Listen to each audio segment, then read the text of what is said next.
Nationwide, we know that opioid deaths are now a leading cause of death. They're actually greater than car crashes and guns. In California, we know that over 2,000 people a year are dying from opioid overdoses. It's a growing epidemic. It's such a widespread problem, actually, that it's really prevalent in almost anyone you can think of.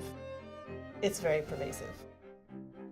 It's just burying your head in the sand to think that it can't happen to somebody in your family. There are opioid receptors in the brain, and some people are more susceptible to opioids than others. We need to recognize that it is a disease. We know that the longer someone is on opioids, the higher the chance that they're going to be addicted. We used to think that very few people became dependent. I was trained 15 or 20 years ago.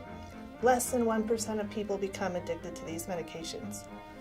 What we know now is that it's more like 1 in 4 people. 70% of opioid addictions happen because someone gets a prescription from somebody else. They don't always get it from a doctor. They get it from a family member or they get it from a friend, and it starts them on a bad trend. More information needs to be shared between doctors and patients need to be their own advocates for their health. They need to ask a lot of questions.